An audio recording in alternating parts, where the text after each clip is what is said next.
In the headlines, APC governors visit President Buhari in Daura, praise Tinubu Shettima ticket. Police NDLEA recapture 2 inmates of Kuje Correctional Center in Niger and Nasarawa State. Twitter stock falls after Musk abandons takeover plan. And away from Nigeria, death toll rises to 24 in Russian rocket strike on Ukraine apartment building. Hello and welcome to Trust News Update. I am Ayuba Ilya. Thank you for joining.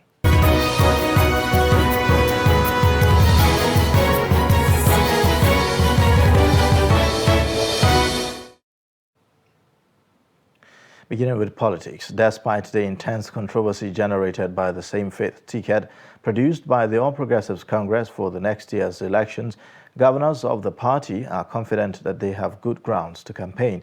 Governors of the party, led by the chairman of the Progressive Governors Forum, Atiku Bagudu of Kebbi State, gave the assurance on Monday.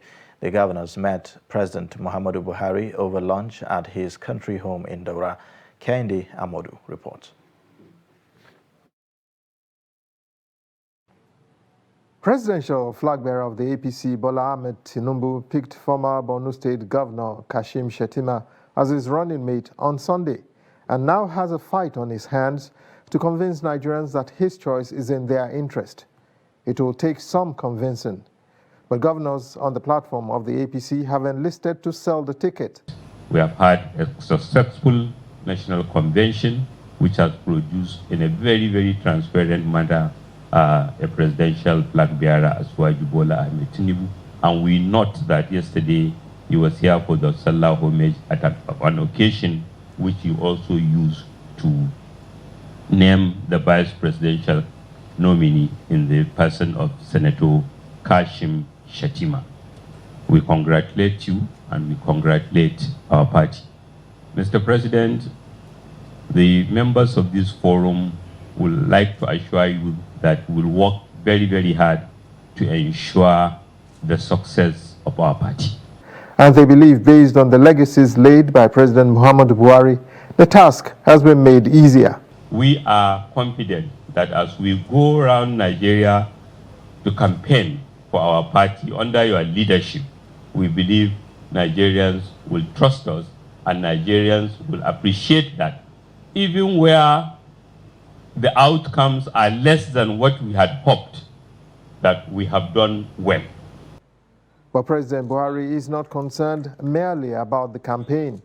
One of the things he's very worried about is the generational consequences of the prolonged strike of the Academic Staff Union of Universities, ASU, on families, the educational system, and the future development of the country. The institutions we have, like ASU, will sympathize with the country and the people.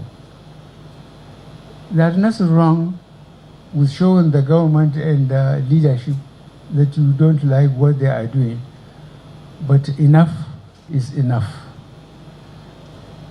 Don't hurt the next generation, for goodness sake.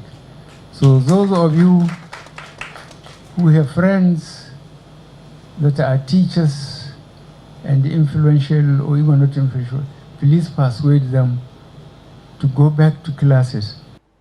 The president is already waxing whimsical about returning to Daura next year.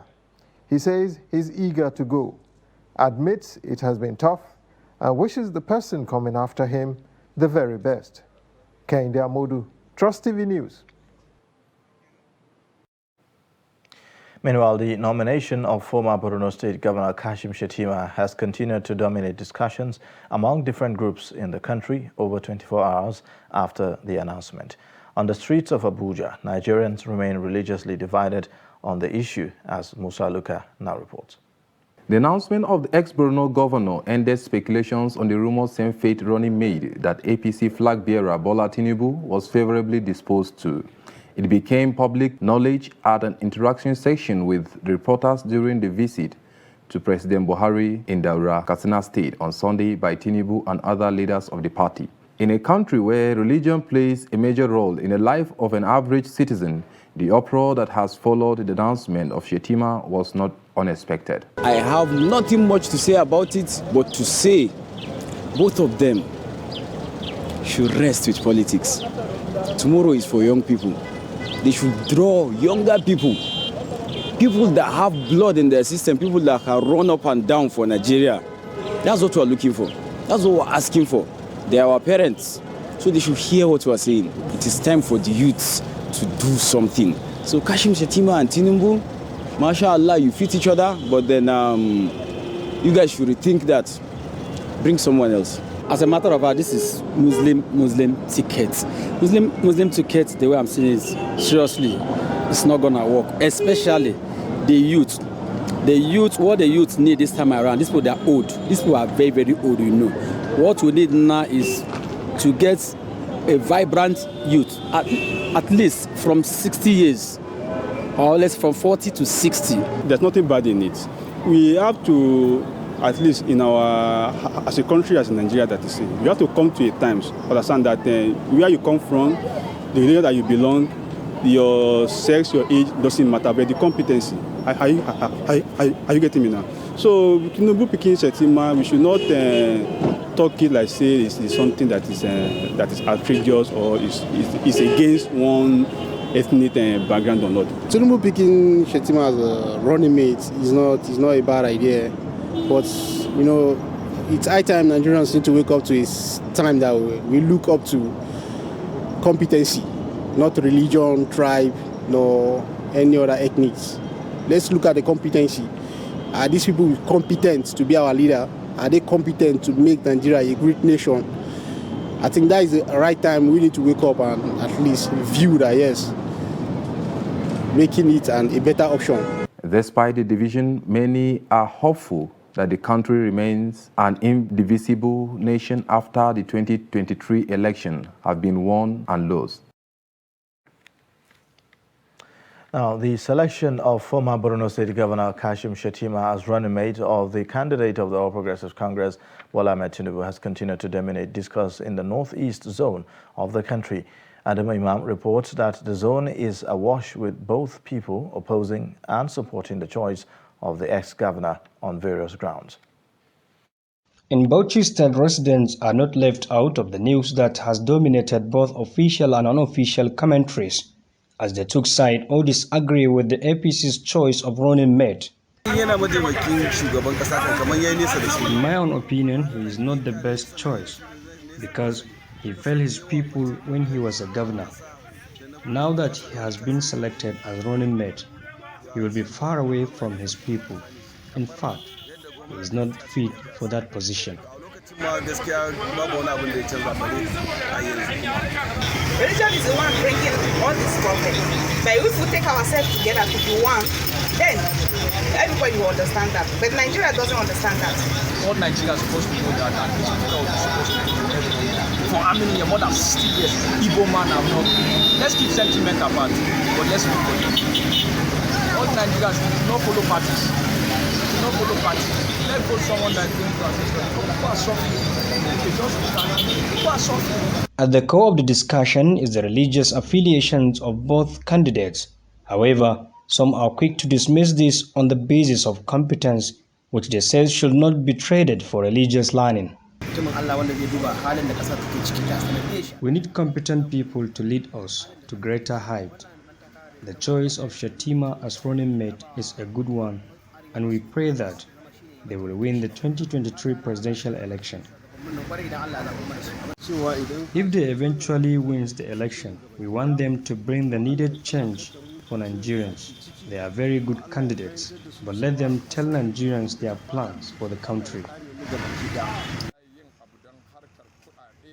I know Kashim Shettima. He is a very good man and a man of his word. They can do better together. We are going to help them win. Our votes are for them wholeheartedly.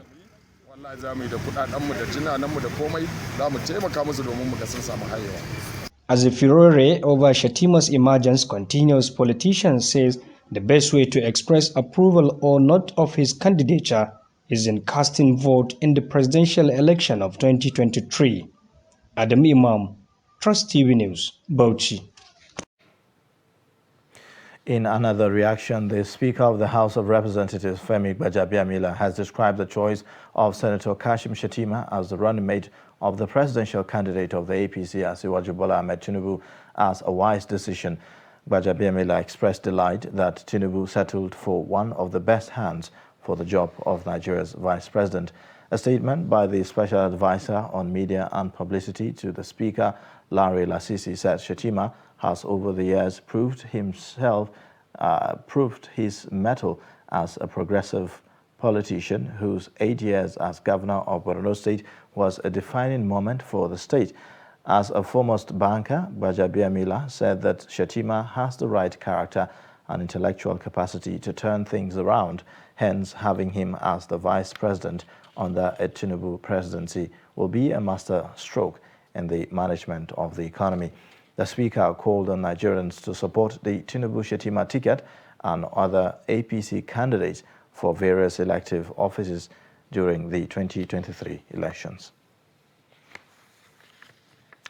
And away from that, the National Peace Committee has said that appropriate measures should be implemented to ensure that vote buying does not occur during the July 16 governorship election in Osun State. Chairman of the committee and former head of state, General Abdul Salami Abubakar, retired, in a statement in Abuja urged the people of Osun State to come out en masse and exercise their right to vote without fear of violence, adding that signing of the peace pact by the political parties and other stakeholders will take place on July 13. He was quoted as saying, "We particularly urge that appropriate procedures are implemented to ensure the unhealthy and seemingly pervasive practice of voter inducement, commonly called vote buying, does not happen. The law in all its capacity and requirements should be applied to those involved in such a criminal act, both the buyer and seller." Operatives of the National Drug Law Enforcement Agency and the Niger State Police Command, in a separate operation, arrested 2 Kuje jailbreakers. The escapees arrested were both on the wanted list of the terrorists who escaped from the Medium Security Correctional Center, Kuje, in Abuja, following an attack on the facility by terrorists. The Director of Media and Advocacy, NDLEA, Femi Babafemi, and the Niger State Police Command's Public Relations Officer, DSP Wasiu Abiodun, both confirmed the arrest of the 2 terrorists in separate statements. The 2 recaptured escapees are identified as Kazim Murtala and Hassan Hassan. Abiodun said that the inmate confessed during interrogation that he escaped from the Kuje Custodial Center during the attack, where he was serving a jail term for the past 2 years after conviction for an offense he committed. He said the inmate has been transferred to the Custodial Center on the orders of the Niger State Commissioner of Police, Monday Bala Kurias. The 7 passengers who were on Saturday night released by the armed terrorists during the March 28 attack on the AK-9 Kaduna-bound train have now been reunited with their families. They regained freedom after spending 103 days in captivity. Their release from captivity comes 25 days after the first batch of 11 victims were freed. Tukur Mamu, the media aide to Islamic scholar Sheikh Ahmed Gumi, says this was facilitated by his principal with the release of the 7 persons. About 43 others are still in captivity, including an 85-year-old grandmother.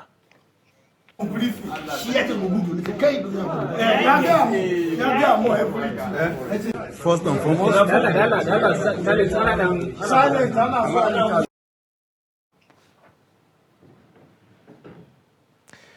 you're watching Trust News Update. Coming up shortly.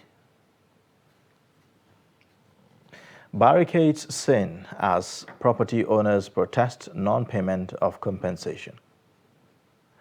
Details and more shortly. Join us again.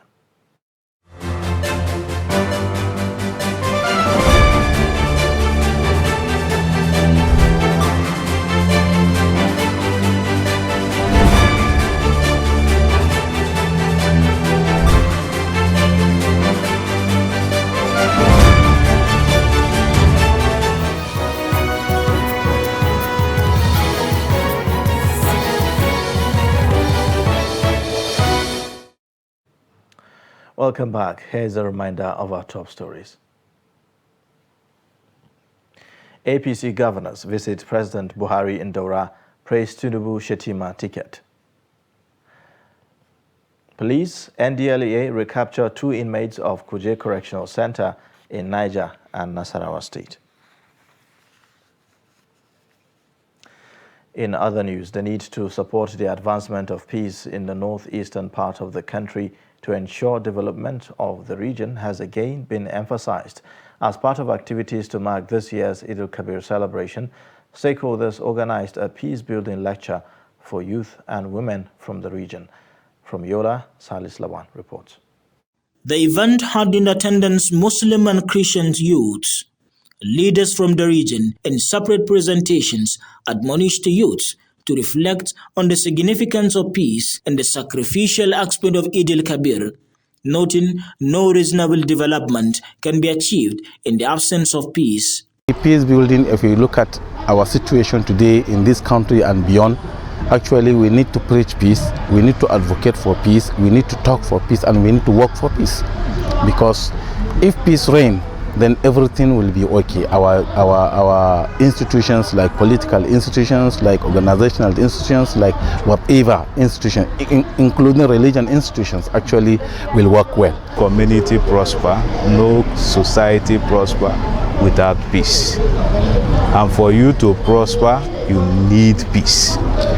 Once there is peace, there is security. Once there is peace, there is prosperity in the country. Participants at the peace building lecture, who are mostly youth, welcomed the idea behind the lecture. People who are in the hospital crying for help, he supports them financially, spiritually, and any other thing that is within his capacity. I'm here to celebrate our Salah with Muslim and Christians. We are happy to meet all of us here. Amira Mohammed is the facilitator of the event. We are hoping for peace and unity. You know, peace is very, very important in our society. So we hope and pray for peace and unity to both Muslim and Christian. Eid al-Adha is the second and biggest of the 2 holidays celebrated in Islam and honors the willingness of Prophet Ibrahim to sacrifice his son Ismail as an act of obedience to Allah's command. From Yola, Salis Lawan, Trust TV News. Property owners whose buildings were demolished by Osun State government during road construction 9 years ago on Monday morning barricaded the entrance of the Osun State government house in Osogbo, the state capital, to demand their compensation. The aggrieved property owners said that the protest became their last resort as the state governor, Adeboyega Oyetola, failed to fulfill his promise to compensate them. Hamid Oyegbade files in this report.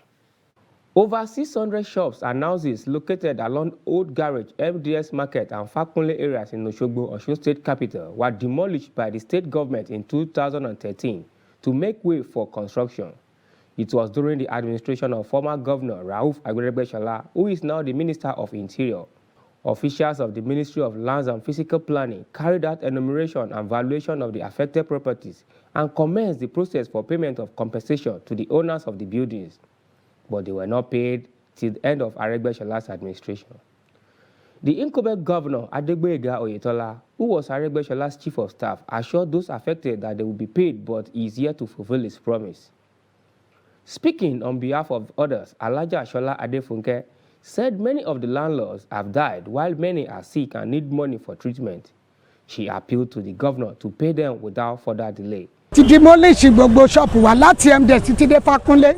We are here to demand our compensation. Before the demolition, they carried out valuation and promised to pay us, but they didn't. Aregbesola begged us and assured us that he would pay, but he deceived us. When Oyetola became governor, he told us that he would pay our compensation, but he didn't. That's why we are here today.